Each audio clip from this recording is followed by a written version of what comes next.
Welcome to my Bluetti AC180 sump pump backup test. As you can see, my sump pump just kicked on and it's consuming about 600 watts of power. And what you can see on the left side of the Bluetti display is the input is 0. So what I'm actually testing here right now is using the Bluetti power station as an emergency power supply. What that means is that the Bluetti is actually plugged into the wall up there, and the sump pump is plugged into the Bluetti. The intended purpose here is that if I'm on vacation somewhere and I can't get home and a storm knocks out the power in my home, the Bluetti should kick in and realize hey, there's no line power, I need to use the battery, and then the sump pump should work on the battery for several hours, and hopefully that's long enough to get the power to come back on.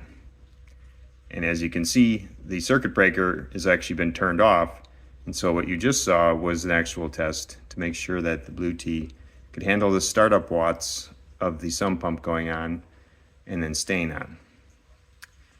And once again, you need to be careful when you're sizing your backup battery to make sure you know how many watts your sump pump can consume when it's starting up beyond just its normal running watts. I looked up a 3rd horsepower sump pump online, and it was suggested that a 3rd horsepower sump pump can consume somewhere between 1100 and 1300 watts on startup. I haven't really seen that on the gauge or the screen on the Bluetti, but nonetheless, the AC180 certainly is capable of running my sump pump.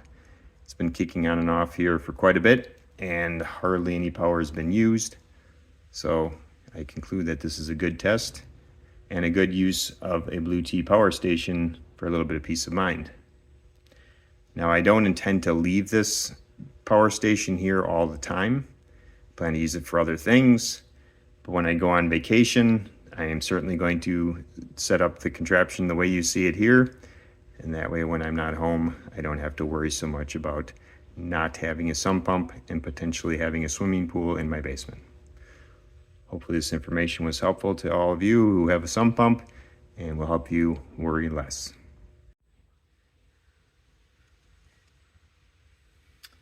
What I'm waiting for here is for the Bluetti to show me how many watts are consumed upon startup when my sump pump kicks in. And looking at the little float, 780, so nowhere near what I was told of 1000 to 1300 watts, but still a decent test.